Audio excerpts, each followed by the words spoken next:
My name is Sara Lennox, and I was 31 when my former fiancé walked into a state hospital vendor review carrying a proposal that listed my certification number as his company's lead interpreter. 6 years earlier, my parents sat me at the card table during Thanksgiving and told him my sister Paige was the practical choice because she had a badge, benefits, and a hospital pension. He did not defend me.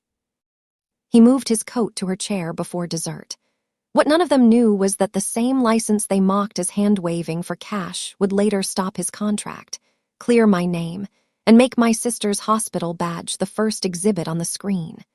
If your family ever tried to turn your work into a joke, tell me in the comments what you would have done when the man you planned to marry started nodding along. Because by the end, this was not about romance. It was about a forged lead interpreter form, 4 emergency room assignments I never worked, and 1 deaf patient who left the hospital with the receipt that finally made the whole room listen. Back then, I was 25 and working as a certified ASL interpreter around Raleigh. Some days I interpreted at a community college. Some days I stood beside a patient while a doctor explained a surgery. Some evenings I worked city council meetings where half the audience forgot I existed until a deaf resident raised a hand and the room suddenly needed my voice. I loved the work because it made information move. It was quiet power. A person walks into a room where nobody can understand them, and if you do your job well, they walk out having made their own decision. My family heard the word interpreter and decided it meant temporary. My mother, Linda, called it my hand-waving job once, then laughed and said I knew what she meant. My father, Robert, never laughed at that, but he never corrected her either. Paige, my older sister, was a nurse manager at Meadow Creek Hospital. She had scrubs with her name embroidered on the chest. She had a parking pass. She had meetings with acronyms. In my parents' house, that was the shape of adulthood. The phrase in our family was simple. Real work comes with benefits. My mother said it when I took a late-night assignment at a shelter intake. My father said it when I bought my own health insurance and had to change plans twice in 1 year. Paige said it with pity, which was worse than saying it with contempt. Real work comes with benefits, Sara. It sounded like advice until you realized it was offense. I was engaged to Drew Collins then. Drew sold medical scheduling software and knew enough hospital language to sound stable to my parents. He was charming in the way some men are charming when they are slightly behind on every bill. He liked my work when it made him feel interesting. He liked telling people his fiancé could sign across a room and catch lies in real time. But when my parents asked him about retirement, insurance, and 5-year plans, his spine softened. I saw it happen slowly. Drew started staying late after dinner to ask Paige about hospital administration. Paige started sending him links to management openings. My mother started saying, not exactly joking, that Drew needed someone who understood his world. I asked Drew once if he noticed it. He kissed my forehead and said I was being sensitive because interpreting made me read faces for a living. That was the first time he used my skill against me like it was a flaw. Thanksgiving was the night they stopped pretending. My mother had set up the dining room with the good plates and put me at the card table near the window because Paige had brought 2 doctors from work and needed a real seat. I was engaged and still sitting with the folding chairs. Drew sat beside Paige because my mother said they had hospital things to discuss. Halfway through dinner, my father cleared his throat and spoke to Drew like I was a case file. He said a man who wanted a family needed a stable partner. He said Sara had talent, sure, but talent was not a plan. My mother reached for the gravy boat and said Paige was settled. Paige was respected. Paige could help Drew move up instead of keeping him around people who treated work like feelings. Paige looked down at her plate, but she did not tell them to stop. Then my father said the sentence I carried for 6 years. Real work comes with benefits, and Paige has real work. Drew did not stand up. He did not say I was his fiancé. He did not say my work mattered. He glanced at Paige, then at my ring, then at the turkey cooling in front of him. It was a small movement, but I saw the decision land. My mother reached over and touched his sleeve like she was welcoming him to the sensible side of the table. Nobody said, Sara, we are giving your fiancé to your sister. Nobody had to. Families like mine rarely announce cruelty in clean words. They call it concern. They call it maturity. They call it wanting the best for everyone. But the table knew. Paige knew. Drew knew. And I knew. I left before pie. I took off the ring in the car and put it in the cup holder because I could not stand the weight of it on my hand. Drew called 3 times that night and texted that he was confused. By Sunday, he had decided space would be healthy. By January, Paige brought him to my mother's birthday dinner as her guest. By the following summer, they were living together in a townhouse close enough to Meadow Creek that my mother called it convenient. Here is what hurt more than losing Drew. It was not the romance by then. Once you watch a man accept being reassigned like a hospital shift, the love drains out fast. What hurt was the way my family edited the story while it was still happening. My mother told relatives I had chosen my career over commitment. Paige said she and Drew had bonded after I pushed him away. My father said I was hard to support because I kept turning life into a statement. I did not make a statement. I made a folder. That sounds cold, but it saved me. Interpreters document because memory gets argued with. I kept the texts where Drew asked me if I could be civil about him and Paige. I kept my mother's voicemail saying Paige could give him a calmer life. I kept the Thanksgiving seating photo my aunt posted online, with me at the card table and Drew beside Paige in the center. Not because I planned revenge. I kept them because when everyone around you starts changing the weather report, you need a barometer. There was one person who understood before I did. His name was Martin Keller, and he ran a deaf community access center in Durham. Martin was 58, deaf since childhood, and sharper than anyone in any room he entered. He signed fast, spoke when he wanted to, and had a habit of tapping 2 fingers on a table when he thought someone was lying politely. I interpreted for one of his housing rights workshops in my 2nd year on the registry. Afterward, he asked me if I knew what made a good interpreter. I gave him the answer I thought professionals were supposed to give: accuracy, ethics, neutrality. He shook his head and tapped the table twice. Access, he signed. A good interpreter does not become the story. A good interpreter makes sure nobody can steal the story from the person who owns it. I wrote that sentence on a yellow sticky note and put it on my laptop. My family thought my job was moving my hands. Martin understood it was protecting choice. After Drew moved in with Paige, I took every assignment I could handle. Not because I was noble, because rent was real and pride does not pay for tires.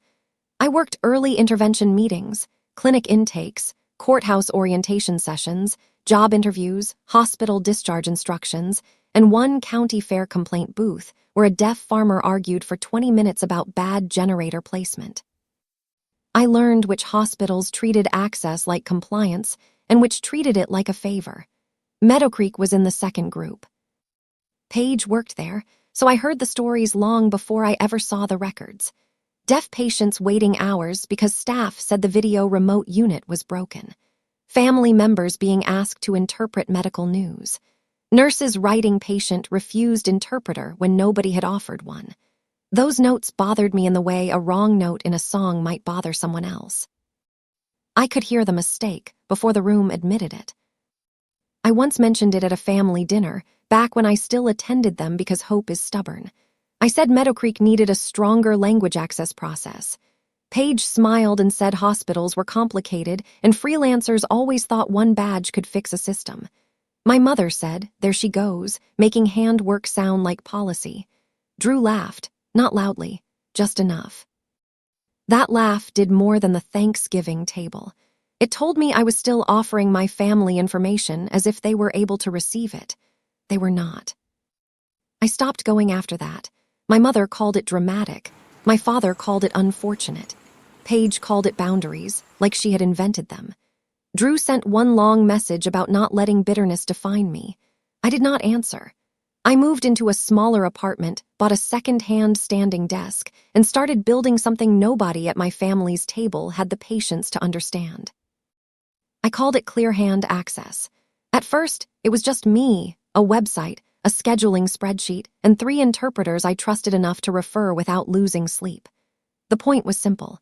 We provided in-person interpreting, caption coordination, staff training, and compliance review for clinics and local agencies that kept failing deaf patients in small, dangerous ways. I did not want a giant company. I wanted a clean one. Martin helped me build the training side.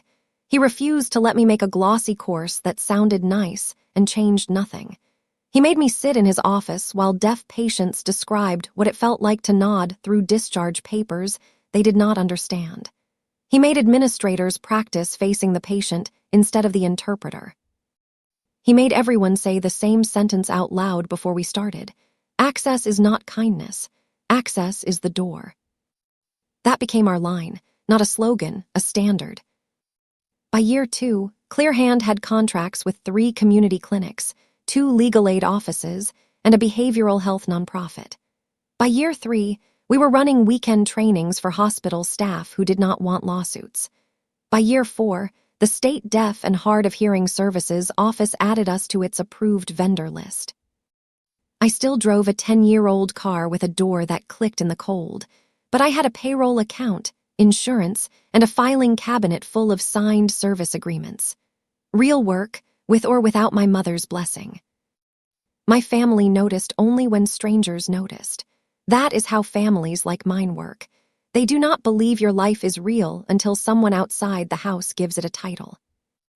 My father mailed me an article clipped from the local business journal after Clearhand won a small accessibility innovation award.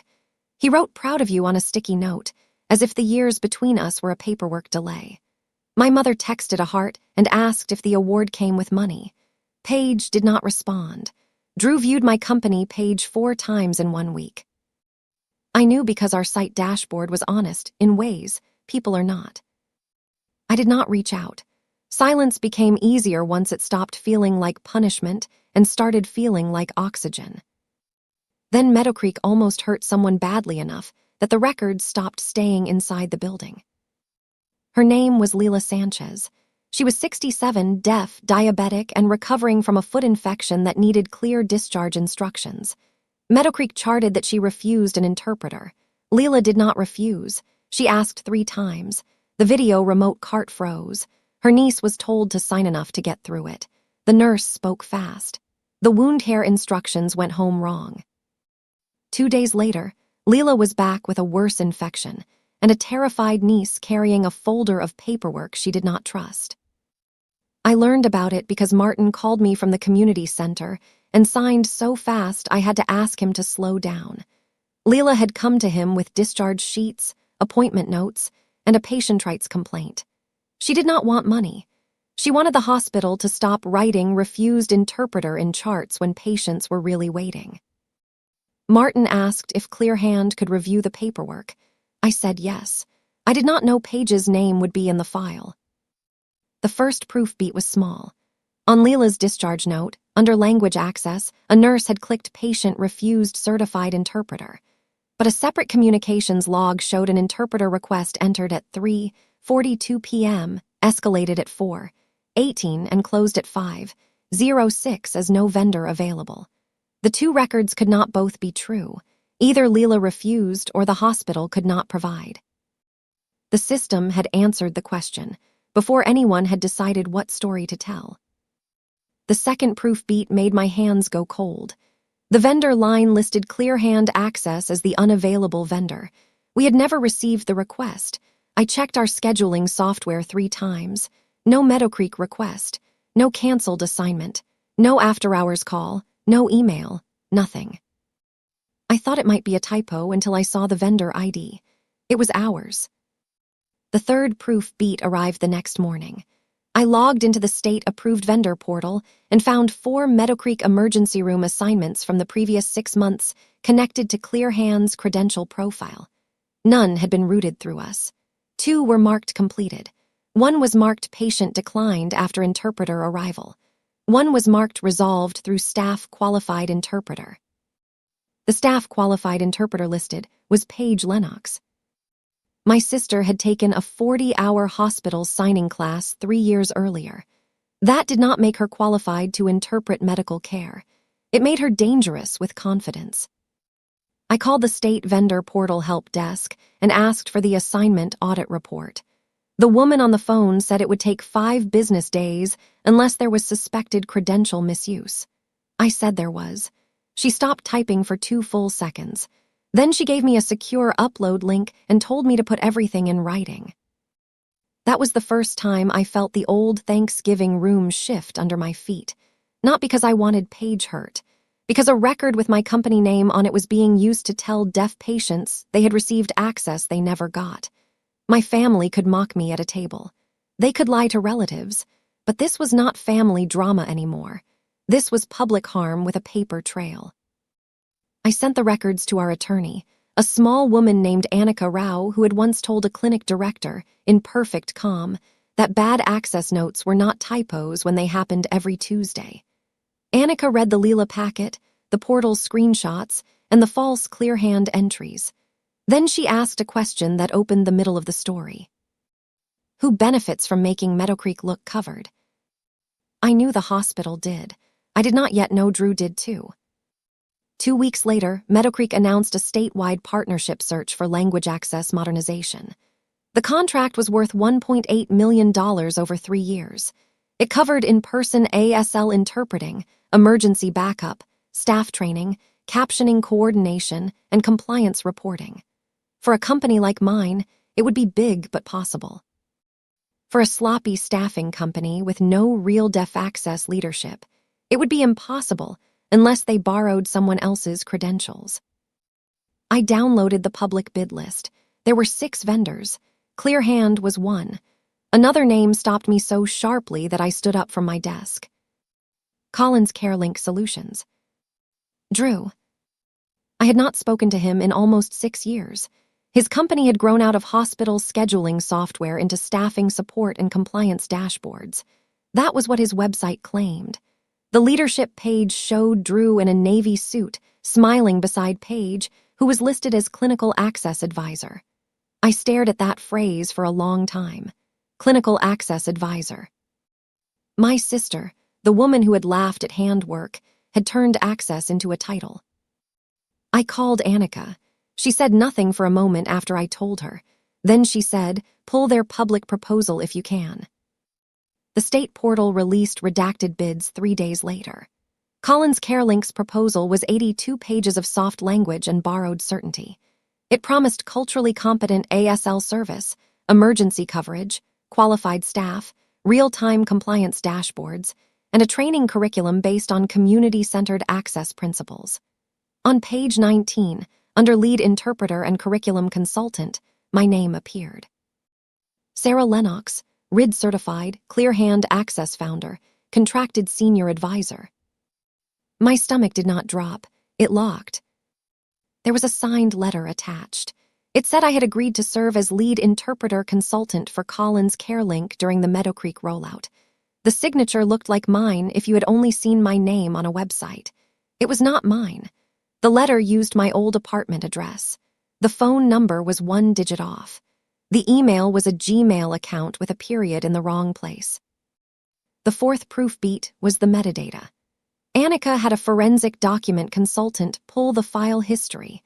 The letter had been created on a laptop registered to Drew Collins, then edited the next morning on a Meadow Creek workstation assigned to Paige Lennox. The same workstation had exported 2 training handouts that looked almost exactly like Clearhand's material, except they had removed Martin's line about access not being kindness. They kept the rest. They even kept my typo in accommodations, the one I fixed in our current version but had left in a 2019 draft. That typo felt like a fingerprint from a break-in. I wanted to call Paige. I wanted to say her name and make her explain how she moved from taking my fiance to taking my certification. But Annika told me not to. She said a person who forges a consulting letter will use your anger as proof you are unstable. Let the records arrive first. So I did what I had learned to do after Thanksgiving. I made a folder. Leela's complaint went in. The vendor audit request went in. The false Clearhand assignments went in. The forged lead interpreter letter went in. The metadata report went in. The training handout comparison went in. Martin wrote a statement explaining the original curriculum and why Paige's 40-hour class did not qualify her to interpret emergency medical instructions. He wrote it in plain language and signed it with the same heavy black pen he used on every community center form. Then the state registry sent the audit report, and the whole betrayal became larger than my family. The report showed that Collins CareLink had used my certification number on 7 preliminary staffing attestations, not just the Meadow Creek bid. 3 were for small urgent care groups. 2 were for telehealth pilot programs. 1 was for a women's shelter network that had rejected their proposal after asking for direct proof of interpreter availability. The final one was Meadow Creek. Each attestation claimed that I was either a consultant, backup interpreter, or curriculum reviewer. I had never signed a single one. The report also showed the login IP addresses. 4 came from Drew's office. 2 came from Paige's Meadow Creek workstation. 1 came from my parents' house. That last line sat on my desk like a live wire. I knew my parents were involved emotionally. I did not know they were involved practically. Annika warned me that an IP address was not a person. It showed location, not hands. But when we pulled the time stamp, it was a Sunday evening at 6:13 p.m. My family still held Sunday dinners. My mother still set place cards. Paige and Drew still went. Someone had logged into a state vendor attestation from my parents' house while sitting at the table where they once decided my work was not real. For the first time in years, I let myself feel angry. Not loud angry, clear angry. The kind that makes your next action neat. I submitted a formal credential misuse complaint to the state registry. Annika sent a preservation notice to Collins CareLink and Meadow Creek. Martin helped Leela file an updated patient rights statement. Clearhand submitted our own bid for the Meadow Creek contract, with every interpreter named, every certification verified, every complaint history clean, and every training module co-signed by the deaf community members who helped build it. I expected the state to review quietly. Instead, the vendor committee scheduled a live clarification hearing because Collins CareLink had challenged Clearhand's eligibility. That was the move that told me Drew was desperate. His challenge said my company had a conflict because I had a personal relationship with his clinical advisor, Paige. It said Clearhand had made defamatory claims after a family dispute. It said Collins CareLink had documentation proving I had supported their proposal before withdrawing out of resentment. He had turned the old family story into a bid protest. I sat in Annika's office and read that sentence 3 times. Personal resentment. Family dispute. That was how they planned to shrink credential misuse back down to Thanksgiving dinner. They wanted the state to see a bitter woman, not a forged letter. Annika closed the file and looked at me over her glasses. This review is no longer just about winning a contract, she said. It is about protecting your professional record. That night, I almost did what old Sara would have done. I almost wrote Drew a message that started with "How dare you" and ended nowhere useful. Instead, I drove to Martin's center. He was locking up. I showed him the bid protest. He read it slowly. Then he tapped the table twice, even though we were standing by the front desk. "They are trying to make you the noise," he signed. "Do not become the noise. If you are still with me, share this with someone who has ever been called bitter for bringing receipts, and subscribe before the review room opens, because the next file was the one that made my mother stop smiling." The next file came from an old source I did not expect. My Aunt Denise, my mother's younger sister, had watched my family from a safe distance for years.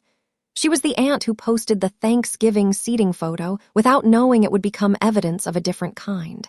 She called me 2 days before the hearing and said she had something ugly. I met her in a grocery store parking lot because that is how families behave when truth has to sneak around family loyalty. She handed me a printed email chain. My mother had forwarded it to Denise by mistake 6 months earlier while trying to brag about Paige helping Drew land a hospital deal. The email was from Drew to Paige and my parents. Subject line, "Sara credential workaround." I read it in my car, while Aunt Denise stood outside pretending to check her phone. Drew had written that Clearhand was too established to ignore and too small to fight a family matter publicly. Paige replied that the state portal required a certified lead or reviewer for credibility. My mother wrote, "Sara owes this family some grace after how she acted about you too." My father wrote one sentence, "Use what is already public and keep it practical." Keep it practical. That was the cleaned-up cousin of real work comes with benefits. The chain included a scanned copy of my old business card from 2018, the one with my first Clearhand logo and old apartment address. My mother had kept it in a kitchen drawer. Drew used that address on the forged letter. Paige attached a draft of the training outline lifted from my old handout. My mother responded with 3 words that made me sit back against the headrest. "She'll calm down." Not "she might sue," not "this is wrong." She'll calm down. They had built the whole fraud on the version of me they preferred. The daughter by the card table. The interpreter whose work was not real enough to defend but useful enough to steal. The woman who would get upset, then quiet, then eventually be polite at Christmas. Aunt Denise cried when I looked up. She said she was sorry she had not seen it sooner. I told her the truth. Тут None на of us горі see the whole наверху є machine from inside the house. Some of us just get pushed out far enough to recognize the shape.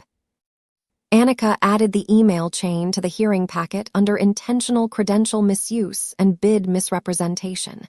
She did not underline anything. She did not need to. The words were clean enough to cut by themselves. The hearing was held in a State Department of Health conference room on the 9th floor, not a courtroom, not a hotel ballroom, not a dramatic place. It had beige walls, a long table, a projector that took 10 minutes to connect, and a coffee station with powdered creamer. That felt right. Most truth does not land under a spotlight. It lands in rooms where someone has to initial a form afterward. The witness list was longer than Drew expected. The state vendor committee chair, a Meadow Creek procurement officer, a hospital compliance attorney, a representative from Deaf and Hard of Hearing Services, the certification registry investigator, Leila Sanchez and her niece, Martin Keller, Annika, me, Drew, Paige, my parents, because Drew had named them as supporting witnesses to show family context. That choice still amazes me. He thought my parents would make the record softer. My mother arrived in a cream jacket with pearls and the same face she used at every Sunday dinner when she wanted a room to accept her as reasonable. My father wore his church suit. Paige had her hospital badge clipped to her blazer like a shield. Drew looked thinner than I remembered and more polished, which is not the same as steadier. When he saw me, he tried a sad smile. "Sara," he said, like we were about to discuss old wounds. Annika touched my folder with 2 fingers. I nodded once and sat down. The committee chair opened by saying the purpose was narrow.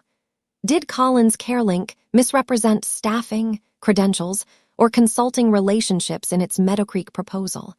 Did Clearhand raise a legitimate professional record concern? Did either vendor need to be removed, corrected, or referred? Narrow purpose. That was the first mercy of the day. My life was not on trial. Their paperwork was. Drew's attorney went first. He spoke about misunderstanding, family tension, informal conversations, and preliminary drafts. He said Sara had been aware of Collins CareLink's general access goals. He said Paige believed Sara would help once emotions settled. He said the lead interpreter letter was never meant as final binding authorization, only as a proposal attachment. He said no patient had been harmed by the bid. Leila's niece made a sound then, small and sharp. The committee chair looked at her and said she would have a turn. Then Drew's attorney said the sentence he should not have said. He said, "This is what happens when personal resentment gets mixed into a procurement process." Martin looked at me from across the table. He did not tap. He did not need to. Everyone heard it. Annika stood up with the calmest face in the room. She said, "We agree personal resentment does not belong in procurement. Neither does a forged credential attachment." Then she put the first exhibit on the screen. It was Collins CareLink's page 19. My name, my certification number, my company, contracted senior advisor. The chair asked Drew, "Is Ms. Lennox contracted with your company?" Drew said not currently.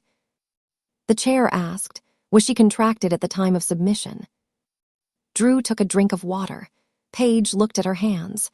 My mother stared at me like I was the one making him answer.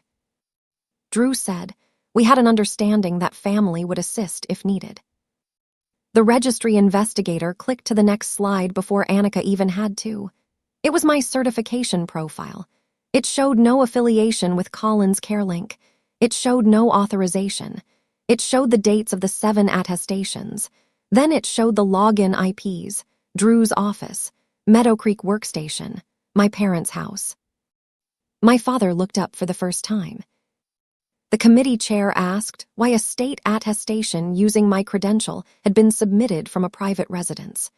Drew said his laptop may have been connected to family Wi-Fi during dinner. That would have been almost believable if the next slide had not been the email chain from Aunt Denise.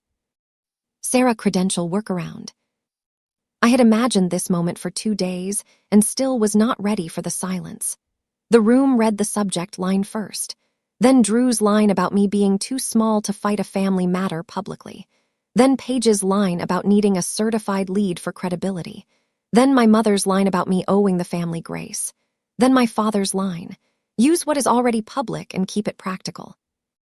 My mother went pale in a way I remembered from the source story in my own life, not because she felt guilt, because the room could finally read her.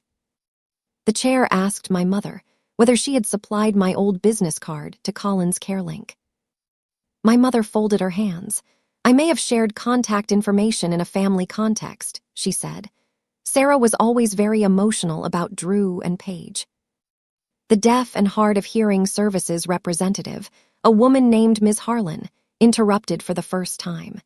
She said, Mrs. Lennox, the question is not whether your daughter was emotional. The question is whether you helped a vendor use her credential without consent. My mother opened her mouth, closed it, and looked at my father. He did not rescue her. He stared at the printed email in front of him as if the letters had only just learned how to accuse. Paige tried next. She said hospitals were under pressure. She said access staffing was difficult. She said she had taken sign language coursework and had only tried to prevent service gaps. She said Drew's proposal was meant to improve the system, not deceive anyone. Martin raised his hand. The chair recognized him through the interpreter assigned by the state, not me. I was grateful for that. I needed to sit inside my own body. Martin signed slowly so nobody could pretend not to follow. A service gap is honest if you name it. A lie about access is dangerous because the chart says the patient was served when the patient was not served. Then Leela's niece opened the folder she had brought from home. The 5th proof beat was not a legal document. It was a medication schedule with 3 wrong marks circled in purple pen. Leela had misunderstood the wound hair timing because Meadow Creek sent her home without full access. The niece had written the dates of the readmission, the infection notes, and the corrected instructions beside it. She said, my aunt did not refuse help. Your chart refused her. Nobody spoke for a few seconds. That was when the records stopped being entertainment and became consequence. Page 19 was not just a forged attachment. The false assignment logs were not just portal errors. Paige's badge was not just a symbol. Every piece of paper led to a person who had left a hospital less informed than she deserved. The Meadow Creek compliance attorney asked for a recess. The chair denied it until the current exhibit sequence was complete. Annika then showed the training handouts. Clearhand 2019 draft on the left, Collins CareLink proposal on the right, same examples, same order, same accommodations typo. The room almost laughed at the typo, but not because it was funny, because small mistakes are sometimes better witnesses than big speeches. The certification investigator testified that my number had been copied from the public registry, but that any claim of contracted service required written authorization. None existed. The Gmail account on the forged letter had been created 11 days before the bid deadline. The recovery phone ended in the same 4 digits as Drew's business line. The letter's electronic signature did not match any verified signature in Clearhand's contracts. The document metadata tied creation and editing to Drew and Paige. Each fact did a small job. One removed misunderstanding, one removed accident, one removed family confusion, one removed me as the problem. By then, Drew had stopped looking polished. He looked like a man trying to hold water in a file folder. He whispered to his attorney. Paige's badge had turned backward on its clip, so the blank side faced the room. I noticed because part of me was still 25, sitting at the card table, watching who got to wear proof of belonging. My father finally spoke during the family context portion. He did not help them. He said, I did tell them to keep it practical. I thought it meant using public information for a proposal. I did not understand the certification rules. That was not an apology. It was not even full honesty. But it broke the family wall enough that my mother turned on him with her eyes. Real work comes with benefits, she had always said. Now the work she dismissed had rules she had not bothered to learn. The chair asked me if I wanted to make a statement. Annika had prepared me for this. Keep it factual, keep it short. Do not relitigate Thanksgiving. I stood with my folder closed. I said my work exists because people have the right to understand decisions about their own bodies, housing, jobs, and safety. I said my certification is not a family resource. I said Clearhand did not authorize Collins CareLink, did not work the Meadow Creek assignments, did not train Paige, and did not consent to be used in any proposal. I said my personal history with Drew and Paige was painful but irrelevant to the records. Then I looked at the committee chair, not my mother, and said, if a vendor can turn a forged relationship into a bid credential, every patient who needs access becomes decoration on a proposal. That was all. My mother whispered my name like a warning. Sara. The same tone she used years earlier when I walked out before pie. This time, I did not turn. The committee recessed for 34 minutes. I know the number because I watched the clock the whole time. Martin sat beside me and placed his statement folder between us on the table, not touching me, just there. Annika reviewed notes. Leela and her niece drank water. Drew paced the hallway with Paige. My parents sat on a bench across from us, close enough that I could hear my mother tell my father this had gotten out of hand. Out of hand? That phrase almost made me laugh.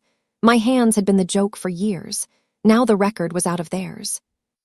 When the committee returned, the chair read the findings in a flat administrative voice, which made them land harder. Collins CareLink's Meadow Creek proposal was disqualified for material credential misrepresentation. The 7 attestations using my number were referred to the certification registry for enforcement review. Meadow Creek was ordered to audit all language access entries connected to those vendor IDs. Paige was referred internally for employment review and removed from the Access Advisor role pending investigation. The Leela Sanchez complaint was escalated to the hospital's patient rights office with state oversight. Clearhand's credential record was marked clean, with a formal letter stating we had not authorized or performed the disputed assignments. Then came the practical receipt I did not expect. Meadow Creek's procurement officer announced that, because emergency language access coverage remained active and Collins CareLink was removed, the hospital would award a temporary corrective services contract to Clearhand while the full bid restarted under state monitoring. It was only 6 months. It was not the giant contract, but it was official, paid, and clean. My company would fix the access system my sister had used as a costume. Paige started crying then, quietly at first, then with anger under it. She said I had ruined her career. That sentence went through me and came out the other side without sticking. I had not ruined her career. Her badge had met the record behind it. Drew tried one more time in the hallway after the decision. He said, Sara, you know this got bigger than we meant. We were trying to build something stable. There it was again. Stable, practical, benefits, the same old table with new paperwork. I told him, you built it on my name without asking me. That is not stable. That is theft with a business plan. He looked like he wanted to say I had changed. I saved him the trouble. I said, yes, I did. My father approached me by the elevators. My mother stayed back, stiff as a chair nobody wanted to sit in. He held the printed email chain in one hand. He looked older than he had that morning, but I had learned not to mistake age for accountability. He said, "I did not understand what your work carried." I said, "You did not try." He nodded. It was the closest he came to admitting the real thing. My mother stepped forward then and said this did not have to divide the family forever. I looked at her, really looked. Pearls, cream jacket, controlled face, still trying to manage the room after the room had read her email. I said, "It divided when you decided my consent was public information." She flinched, not because the words were loud, but because they were accurate. Then the elevator opened, and I walked in with Annika, Martin, Leela, and her niece. My family stayed outside. For once, the doors closed because I pressed the button. The 6-month corrective contract was harder than any victory scene makes it sound. Meadow Creek's access process was a mess. We found 38 charts in 2 years that used vague language like communication adequate, family assisted, or patient declined, when no qualified interpreter had been provided. We trained staff in small groups because big lectures make people hide. We installed a live request escalation system that showed who had been called, who answered, and when a supervisor had to step in. We made the hospital stop letting staff click refused without documenting the offer in the patient's language. We gave deaf patients a rights card at registration with a direct complaint line. Paige resigned before Meadow Creek finished its internal review. Drew's company lost the hospital work, then 2 urgent care prospects, then its registry access pending enforcement. I heard through Aunt Denise that he and Paige separated for a while. I did not ask for updates. That life had stopped being my weather. The state registry sent my clearance letter in late October. It was 2 pages, plain white, with a case number in the corner. It stated that Sara Lennox and Clearhand Access had not authorized Collins CareLink to use my certification, had not provided services under the disputed assignments, and had cooperated fully with the credential misuse review. It also stated that my professional record remained in good standing. I read it alone at my desk. Then I printed 3 copies. One went to Annika. One went into the Clearhand compliance binder. One went into the folder I had started after Thanksgiving, behind the seating photo, the voicemail, the texts, and the old sticky note from Martin's office. Access is not kindness. Access is the door. The emotional receipt came 2 weeks later at a Meadow Creek training session. We were in a windowless classroom with 18 nurses, 2 discharge planners, a security supervisor, and 1 very nervous assistant administrator. Martin was teaching the section on patient autonomy. He had a new interpreter that day because I did not interpret sessions where I was also the vendor lead. I sat in the back with the attendance sheet and watched the room learn to face the person they were serving. Leela Sanchez came in near the end. She had asked to speak to the staff. She stood at the front beside Martin, holding the purple pen she had used to circle the wrong medication marks. Through the interpreter, she told them she did not want anyone fired for being busy. She wanted them to stop treating deafness like a delay they could document around. Then she turned and handed me the purple pen. Not as a trophy, as a tool, she signed for the next chart. I keep that pen in the top drawer of my desk, not framed, not hidden. It gets used. That matters to me. A receipt should keep working after the room has gone quiet. Clearhand did not become huge overnight. We grew carefully. We hired 2 more interpreters and a deaf training coordinator recommended by Martin. Meadow Creek extended the corrective contract after the rebid, not because they loved me, but because our logs were clean and patient complaints dropped. That was enough. I did not need them to love me. I needed the door to open. My mother sent 1 letter 6 months later. Handwritten, 4 pages, mostly about pain, misunderstanding, and how mothers make mistakes when they want security for their children. She never used the word forged. She never used the word consent. She said she hoped I could remember they had always wanted me protected. I did not answer. I put the letter in a separate folder called Not Records.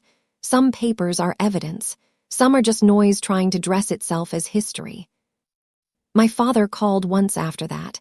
He said he had watched a video about medical interpreting and had not realized how strict the ethics were. I told him ethics are often strictest where people used to think the work was simple. He was quiet. Then he said, "Your company seems like real work." That sentence might have fed a younger version of me for a month. I could feel her somewhere inside, the 25-year-old at the card table wanting her father to see the shape of her life. But I was not hungry in that way anymore. I said, "It was real before you had words for it." He said, "I know." Maybe he did. Maybe he only knew that I would hang up if he argued. Either way, it was not my job to grade his understanding. A year after the hearing, Clearhand held a community access night at Martin's Center. Not a gala. No stage lights. No fancy invitations.